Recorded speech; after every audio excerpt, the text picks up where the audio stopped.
Existe um tipo de homem que nunca para. Não porque seja apaixonado pelo que faz, mas porque parar significa pensar. E pensar significa enfrentar perguntas que ele passou a vida inteira evitando. Eu era esse homem. Meu nome é Arlan Voice, tenho 55 anos, nasci em Chattanooga, no Tennessee, e por mais de 2 décadas fui o tipo de empresário que outras pessoas apontavam como exemplo de sucesso. Hoje sei que era exemplo de outra coisa. De um homem construindo a vida inteira sobre o terreno errado sem perceber. Meu pai, Gerald Voice, era operário numa fábrica de papel em Chattanooga. Trabalhava em turnos alternados, chegava em casa com as mãos calejadas e o olhar de quem já deu o máximo e ainda assim sabe que não foi suficiente. Minha mãe, Loreta, levava minha irmã e a mim para a igreja batista toda semana sem falta. Eu me sentava naqueles bancos de madeira, ouvia os sermões, respeitava a fé dela de coração. Mas algo dentro de mim observava. Observava os homens e mulheres ao redor, pessoas sinceras, dedicadas, que oravam com uma convicção genuína, e notava que a maioria deles vivia exatamente como meu pai. No limite. Sempre um imprevisto longe do desespero. Aquela observação plantou em mim uma conclusão que levei décadas para questionar. Concluí que fé e prosperidade não tinham nada a ver uma com a outra. Que se eu quisesse uma vida diferente daquela que via naquela comunidade, precisaria buscar em outro lugar. E foi exatamente o que fiz, com uma determinação que hoje reconheço como sendo movida mais pelo medo do que pela ambição. Aos 24 anos entrei no mercado de construção civil como assistente de obras numa empreiteira em Nashville. Aprendi tudo o que podia, fiz cursos noturnos, economizei cada centavo, e aos 30 anos abri minha própria construtora com um sócio inicial e 4 funcionários. A Voice Construction nasceu pequena, mas cresceu com consistência. Em 2018, 22 anos depois da fundação, empregávamos 260 funcionários diretos e tínhamos contratos ativos em 5 estados. Eu tinha uma casa grande em Franklin, Tennessee, uma conta bancária que parecia blindada contra qualquer imprevisto, e uma reputação no mercado que havia levado décadas para construir. Foi nessa trajetória ascendente que me aproximei da maçonaria. Em 2003, um cliente importante me convidou para um jantar com um grupo de homens que eu não conhecia. O que encontrei naquela sala foi algo que nunca havia experimentado. Homens influentes, articulados, tratando ideias com uma seriedade que me impressionou. Falavam sobre propósito, sobre legado, sobre a construção de algo maior do que o indivíduo. Para um homem que havia crescido num ambiente onde as conversas raramente iam além das contas do mês, aquilo foi magnético. Em 2005 fui iniciado numa loja em Nashville. Ao longo dos anos seguintes subi os graus com uma dedicação que espelhava tudo que eu fazia. Tornei-me mestre maçom em 2011, assumi posições de liderança dentro da loja, e por anos acreditei que havia encontrado um caminho real para as respostas que todo homem busca em algum ponto da vida. A ordem me dava uma sensação de pertencimento a algo maior, uma estrutura de significado que eu não havia encontrado na igreja da minha infância nem nos escritórios das minhas negociações. Mas havia algo que eu nunca examinei com honestidade. Acordava às vezes no meio da noite com uma inquietação que não tinha nome. Uma sensação de que algo fundamental estava faltando, mas que eu não conseguia identificar. Atribuía ao estresse, às pressões do negócio, às responsabilidades de liderar tantas pessoas. Nunca considerei que pudesse ser uma questão mais profunda. Em 2022, 2 sócios com quem trabalhava havia mais de 10 anos, Wallace Pruitt e Klein Dearing, executaram uma fraude que devastou a empresa em menos de um semestre. Transferências irregulares, contratos desviados, fornecedores pagos por serviços que nunca foram prestados. Quando a extensão do esquema veio à tona, as linhas de crédito já haviam sido suspensas, os principais contratos cancelados e a reputação que eu havia construído ao longo de 2 décadas estava comprometida de uma forma que os advogados disseram que levaria anos para ser recuperada. Encerrei as atividades em novembro daquele ano. 260 pessoas perderam o emprego. Eu perdi não apenas o patrimônio, mas a identidade que havia sido minha âncora por toda a vida adulta. A irmandade que a maçonaria prometia havia falhado de uma forma que não tinha como ser ignorada ou justificada. Os homens em quem eu mais confiava haviam se revelado os mais perigosos. Me mudei para um apartamento simples em Clarksville e passei os meses seguintes numa dormência funcional. Fazia consultorias pontuais para construtoras menores, o suficiente para pagar o aluguel, mas sem nenhuma energia real para reconstruir algo maior. Era como se o motor que havia me movido por décadas tivesse simplesmente parado de vez. Numa manhã fria de fevereiro de 2023, dirigia pela Interstate 24 em direção a uma reunião em Nashville. A pista estava molhada depois de uma noite de chuva pesada. Minha mente estava em outro lugar, girando em torno de números, de uma proposta que precisava fechar para cobrir um débito que vencia na semana seguinte. Não vi o caminhão perder o controle na curva à minha frente. Não tive tempo de reagir. O impacto foi total e imediato, e então tudo parou. O que veio depois do impacto não pertence a nenhuma categoria da experiência humana que eu conhecia. Não foi inconsciência. Não foi o escuro desorientado de um desmaio. Foi o oposto completo disso. Foi como se uma clareza absoluta tivesse substituído de uma vez tudo que eu havia chamado de realidade até aquele momento. Primeiro percebi que não sentia dor. Depois percebi que estava olhando para baixo. Via meu próprio corpo preso entre o volante dobrado e o assento, a cabeça encostada no vidro partido. Via o motorista do caminhão descendo da cabine com as mãos na cabeça. Ouvia as sirenes ainda distantes. E no meio de tudo aquilo, sentia uma paz que não tinha nenhuma explicação diante daquela cena. Então comecei a me mover em direção a uma luz que não se parecia com nenhuma outra que eu havia visto em 55 anos. Não era intensa da forma que machuca. Era intensa da forma que aquece algo que você nem sabia que estava frio. E quando essa luz tomou forma e eu vi quem estava diante de mim, não houve dúvida, não houve hesitação, não houve necessidade de argumento. Havia algo naquela presença que respondia a uma pergunta que eu havia carregado a vida inteira sem conseguir formulá-la. Arla, ele disse. E meu nome naquela voz foi como ouvir a nota que faltava numa música que estava incompleta há décadas. Ele me olhou com uma expressão que não era julgamento. Era o olhar de alguém que conhece cada detalhe da sua história, cada desvio, cada escolha, cada noite de inquietação sem nome, e ainda assim escolhe ficar. E então ele disse algo que mudou a direção de tudo que viria a seguir. Arla, eu preciso te mostrar algo que vai destruir algumas coisas em que você acreditava. E vai reconstruir outras que você nem sabia que precisava. Ele começou. E cada revelação que fez teve peso próprio, pausa própria, espaço para pousar dentro de mim antes que a próxima chegasse. A primeira coisa que ele me disse foi esta. A pobreza que aflige tantos dos meus filhos não é minha vontade. Nunca foi. Mas ao longo de gerações, dentro da própria igreja, essa mentira foi sendo ensinada como se fosse verdade. E hoje milhões de pessoas sinceras, trabalhadoras, cheias de fé genuína, acordam todo dia acreditando que viver no aperto é sinal de que estão no caminho certo. Que sofrer financeiramente é prova de humildade espiritual. Isso não veio de mim, Arla. Veio de homens que distorceram minha palavra, alguns por tradição, alguns por medo, e muitos porque eles próprios nunca aprenderam diferente. Aquilo me parou.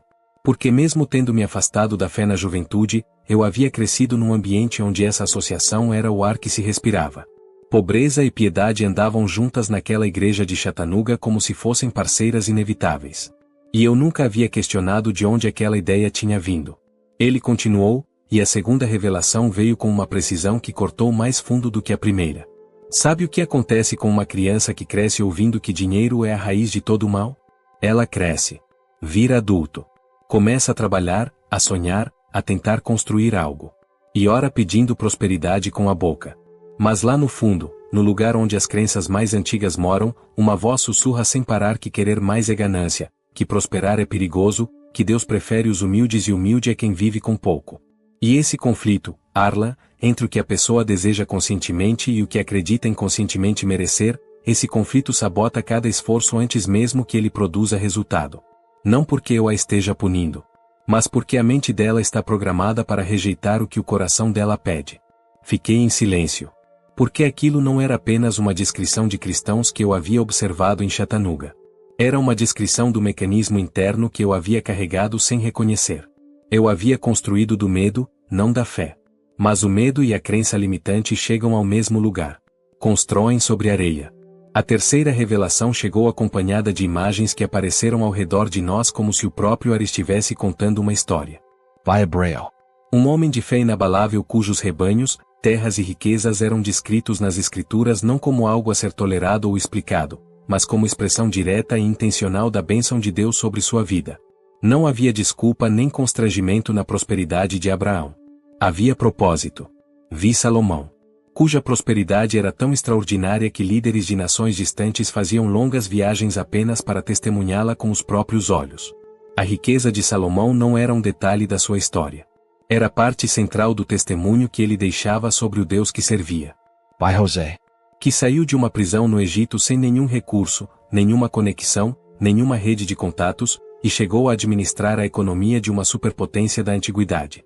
E que usou essa posição para salvar milhares de vidas numa crise que nenhum homem pobre jamais poderia ter enfrentado naquela escala.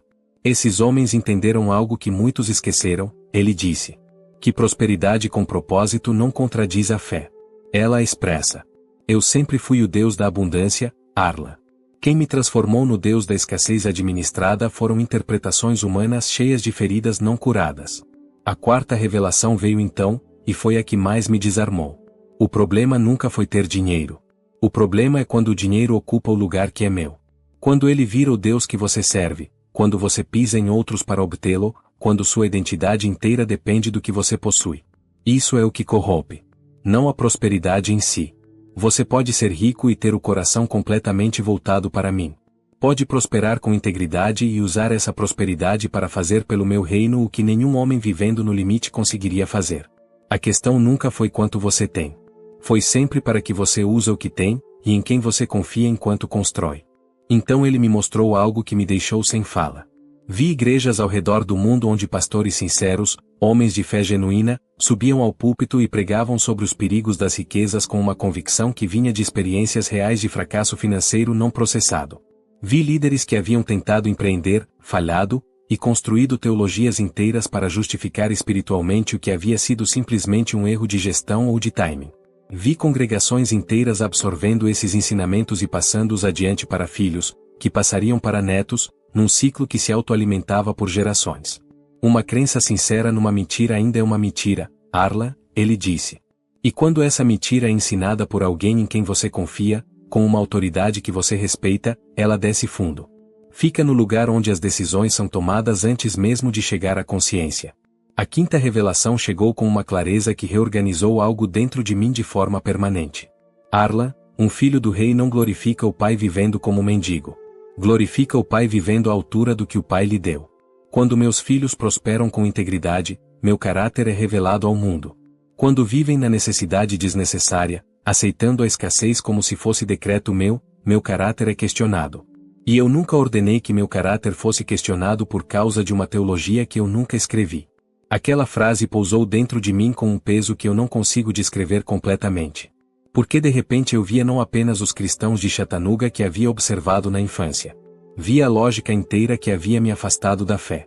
Via como uma distorção dentro da igreja havia convencido um menino observador de que Deus e prosperidade não combinavam, e havia lançado esse menino numa jornada de décadas buscando em outros lugares o que estava disponível desde o início no lugar que ele havia abandonado. Fiquei olhando para ele sem conseguir falar por um momento. Não porque as palavras faltassem, mas porque algo estava acontecendo dentro de mim que precisava de espaço para se completar. Era como se cada revelação que ele havia apresentado estivesse encontrando um eco num lugar específico da minha história. Não era informação nova chegando de fora. Era a verdade antiga sendo finalmente reconhecida por dentro. E então ele continuou. Porque ainda havia mais. Arla, existe uma crença que é talvez a mais destruidora de todas, e ela é exatamente a mais difícil de identificar porque se disfarça de virtude. É a crença de que se contentar com pouco é o mesmo que confiar em mim. Que abrir mão dos seus sonhos é o mesmo que se render à minha vontade. Que enterrar o que eu coloquei em você é humildade. Não é, Arla. Nunca foi. Enterrar o que eu coloquei em você é desperdício. E desperdício nunca foi virtude, independente do nome que você coloque nele. Aquilo me acertou de uma forma que não esperava. Porque eu havia visto isso acontecer. Havia visto na minha própria mãe, uma mulher de fé extraordinária, que havia sonhado com uma pequena empresa de costura quando jovem e havia abandonado esse sonho depois de ouvir num sermão que ambição era sinal de coração dividido. Ela nunca abriu a empresa. Nunca falou sobre isso com amargura. Havia embrulhado o abandono num papel de devoção e seguido em frente. E eu, que havia concluído que fé e prosperidade não combinavam, talvez tivesse chegado a essa conclusão em parte por ter assistido aquele abandono sem entender o que estava vendo. Ele continuou, e a revelação seguinte veio com uma gentileza que tornava a verdade ainda mais difícil de recusar. Sabe qual é a diferença entre a mentalidade de um servo e a mentalidade de um filho? O servo trabalha com medo de ser dispensado. O filho trabalha com a segurança de quem sabe que pertence. O servo se contenta com o mínimo porque não acredita merecer mais. O filho administra com generosidade porque sabe que o pai tem recursos que não se esgotam. O servo esconde o que tem com medo de perder. O filho multiplica o que tem com a confiança de quem sabe de onde veio e para onde pode ir. Arla. Durante toda a sua vida adulta você operou com a mentalidade de um servo que precisava provar que era suficiente. E meus filhos que crescem na teologia da escassez operam com a mentalidade de servos que precisam provar que são humildes o suficiente. Nos dois casos a fundação é o medo. E o medo nunca foi o fundamento que eu escolhi para ninguém. Então ele me mostrou algo que me deixou completamente sem defesa. Vi a minha própria trajetória de fora, como se fosse a história de outra pessoa sendo exibida diante de mim. Vi o menino de Chattanooga decidindo silenciosamente que nunca seria como os adultos ao redor dele. Vi o jovem construindo com uma ferocidade que parecia determinação, mas era, na raiz, terror. Vi o empresário bem-sucedido acordando às 3 da manhã com uma inquietação sem nome, precisando sempre do próximo contrato, da próxima conquista, para sentir que estava seguro. Via que o sucesso que eu havia alcançado nunca havia me dado o que eu realmente buscava, porque o que eu buscava não estava nos resultados. Estava numa relação que eu havia descartado num banco de madeira em Chattanooga porque as pessoas ao meu redor não haviam sabido demonstrá-la corretamente. Então ele me fez uma pergunta direta. "Em Maquinaria, Harlan? O que você buscava lá?" Não precisei pensar muito. A resposta estava ali, clara, esperando ser dita em voz alta pela primeira vez. Buscava pertencimento. Buscava proteção. Buscava um sistema que fizesse sentido do caos. Buscava irmandade que durasse. Ele acenou com a cabeça, com aquela expressão de quem já conhecia a resposta e estava esperando que eu chegasse até ela sozinho. Você buscava em símbolos construídos por mãos humanas o que só eu posso dar. E por um tempo aqueles símbolos funcionaram como uma ilusão convincente de chegada. Mas ilusões chegam ao fim, Arla. Sempre chegam. E o que estava apoiado nelas desaba junto. Wallace Pruitt e Klein Dearin não foram apenas uma traição de negócio. Foram o colapso final de um sistema que nunca foi sólido porque nunca foi real. Eu permiti que isso acontecesse não para te destruir, mas porque às vezes a única forma de um homem soltar o que está segurando com as duas mãos é quando aquilo que ele segura deixa de existir. Aquilo não doeu como acusação. Doeu como reconhecimento. E há uma diferença enorme entre os dois. Nenhuma ordem humana, nenhum ritual, nenhum grau ou título ou irmandade construída sobre lealdades estratégicas pode te dar o que você estava buscando, ele continuou. Podem apontar na direção. Podem despertar a sede. Mas a sede só é saciada aqui. Só aqui. Fiquei em silêncio por um momento que não consigo medir. E então ele disse a coisa que eu menos esperava ouvir naquele lugar. Você pode ficar. Ou pode voltar. Mas se voltar, volta diferente. Não para recuperar o que perdeu. Não para provar que é capaz. Volta para construir sobre o único fundamento que não cede quando os homens te falham. E volta para ajudar outros a enxergar o que você enxergou hoje, porque há muita gente como você, Arla. Muita gente que olhou para a fé na infância, viu pobreza, e concluiu que precisava buscar em outro lugar. E há muita gente dentro da igreja que aceitou a escassez como decreto divino e precisa ouvir que esse decreto nunca existiu. Pensei nos 260 funcionários que havia demitido quando a Voice Construction fechou. Pensei na minha mãe Loreta, que havia embrulhado um sonho abandonado num papel de devoção e seguido em frente sem reclamar. Pensei em cada cristão que eu havia observado naqueles bancos de madeira em Chattanooga, pessoas genuínas cujas vidas financeiras pareciam confirmar uma teologia que agora eu sabia que estava errada. Me manda de volta, eu disse. Mas do jeito que você está me mostrando. Não do jeito que eu era. Ele colocou a mão no meu ombro e eu senti algo acontecer dentro de mim que não tem nome preciso em nenhuma língua que eu conheça. Era como se décadas de programação equivocada estivessem sendo gentilmente removidas e substituídas por algo mais limpo, mais verdadeiro, mais capaz de sustentar o peso do que viria a seguir. Lembra, Arla? Eu sou o Deus que multiplica o que parece insuficiente. Que abre caminho onde não havia caminho. Que faz prosperar a mão do homem que constrói comigo e para algo maior do que si mesmo. Prosperidade com propósito e integridade não é pecado. Não é orgulho. Não é mundanismo. É a expressão de um filho que administra bem o que o pai lhe confiou. E filhos do rei não constroem para sobreviver. Constroem para deixar um legado. Uma luz começou a me envolver de uma forma que eu reconheci como despedida. E então abri os olhos numa maca de hospital em Murfreesboro, com um médico ao meu lado verificando meus sinais vitais com uma expressão que misturava alívio profissional e espanto genuíno. Seu coração ficou parado por 9 minutos, ele disse. Não temos explicação para o fato de o senhor estar consciente e sem nenhum dano neurológico detectável. Eu tinha uma explicação. Mas não era o momento para ela. Nos meses seguintes me afastei formalmente da loja maçônica. Não com confronto, não com discurso. Com a tranquilidade de quem encontrou o que estava buscando e não precisa mais do substituto. Comecei a ler a Bíblia não como um documento a ser decodificado corretamente, mas como uma conversa com alguém que eu havia encontrado pessoalmente e que agora eu conhecia de verdade. E o que encontrei naquelas páginas, lidas sem o filtro das distorções que a cultura religiosa ao redor havia plantado em mim desde a infância, foi completamente diferente do que eu esperava. Um Deus de abundância. Um Deus que abençoava seus filhos com capacidade, com sabedoria, com recursos, e que pedia em troca não pobreza resignada, mas fidelidade intencional no uso do que era dado. Reabri uma consultoria de gestão para construtoras em Clarksville no início de 2024. Pequena, sem a estrutura inflada que a Voice Construction havia tido no seu auge, sem o peso de uma identidade que precisava ser sustentada a qualquer custo. E diferente de tudo que havia construído antes, dessa vez não havia aquela ansiedade constante de fundo. Não havia a necessidade compulsiva do próximo contrato para me sentir seguro. Havia uma convicção tranquila de que eu estava no lugar certo, fazendo o que havia sido feito para fazer, apoiado numa fundação que não dependia de nenhum sócio, de nenhuma ordem, de nenhum sistema humano para permanecer sólida. Se você chegou até aqui e reconheceu algo de si mesmo nas minhas palavras, então preciso te dizer o que eu precisava ter ouvido muito antes do dia daquele acidente. Você não foi criado para interpretar o aperto financeiro como sinal de aprovação divina. Não foi criado para enterrar seus sonhos e chamar isso de rendição à vontade de Deus. Não foi criado para se contentar com menos do que foi feito para alcançar. A escassez que você talvez tenha aceito como decreto divino pode ser, na verdade, o resultado de uma crença que alguém plantou em você há muito tempo, e que Deus nunca assinou. A diferença entre uma vida de limitação constante e uma vida de abundância com propósito muitas vezes não está no esforço. Está na fundação.